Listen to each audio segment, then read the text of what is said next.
मतलब इस दुनिया में हर कोई अब औकात की बात करता है। चलो हकीकत से थोड़ी मुलाकात करते हैं, जितनी औकात बस उतनी ही बात करते हैं।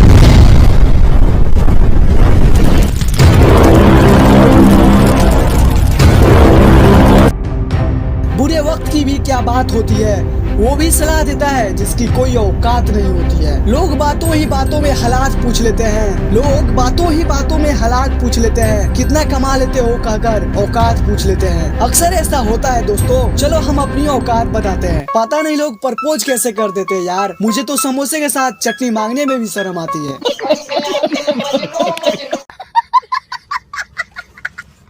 कुछ लोगों की वफा की जात नहीं होती, रिश्ते तो बना लेते हैं, बस निभाने की औकात नहीं होती। जो हो चुका उसकी परवाह करना बंद करो, कुछ नया सोचो, नया करो और आगे बढ़ो। जो हो चुका अगर उसी में उलझे रहोगे तो आपका आज खराब हो जाएगा। मेरी इस बात को आप हल्के में ना ले। आप इतने समझदार हैं कि आप मेरी इस बात को अच्छे से समझ सकते हैं। अगर आप वाकई पीछे घटने वाली घटनाओं को दिन रात अपने दिल और दिमाग में दोहराते रहेंगे तो आगे कुछ नया करने का निर्णय नहीं ले पाएंगे। जानते हैं ऐसा क्यों होता है? ऐसा इसलिए होता है कि आपका दिमाग जब बुरी घटनाओं विचार से भरे होते हैं तो यह अच्छे और प्रेरक विचार पैदा नहीं कर पाते हैं और आप हर काम में असफल हो जाते हैं। इसलिए मेरी मानिए, जो हो चुका उसे भूलकर एक नई शुरुआत करें। मान लीजिए कमरे में किताबों को एक विशाल ढेर लगा दिया जाए और आपको एक विशेष किताब का नाम बताया जाए और उस किताब का उस कमरे में लगे विशाल ढेर में से ढूंढ कर लाने को कहा जाए तो आपको कितना समय लगेगा? मुझे लगता है आपको बहुत समय लग जाएगा, है ना? लेकिन उन्हीं किताबों को करीने से बुक सेल में रख दिया जाए तो आपको उस विशेष नाम वाली किताब को ढूंढने में बहुत ही कम समय लगेगा। मेरी इस बात से आप सहमत है कि नहीं? मुझे लगता है आप सहमत है। जिस तरह से किताबों की ढेर से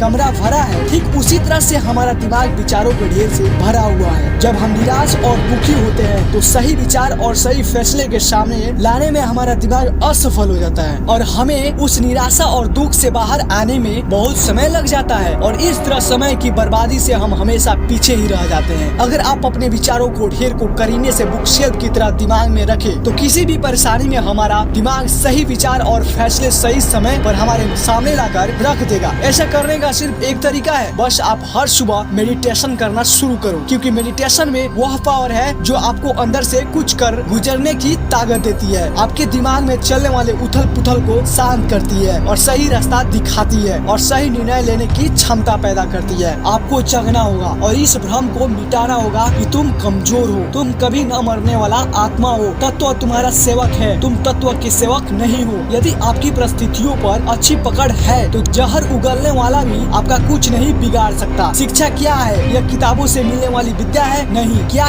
यह एक प्रकार का ज्ञान है? नहीं, ये भी नहीं। जिस संयम के द्वारा इच्छा शक्ति का प्रवाह और विकास वश में लाया जाता है और वह फलदायक होता है, वह शिक्षा कहलाती है। असफलता एक चुनौती है, इसे स्वीकार करो। क्या कमी रह गई देखो और सुधार करो। और वीडियो अच्छा लगा हो तो चैनल को सब्सक्राइब करो। कोई तरीका है भीख मांगने का?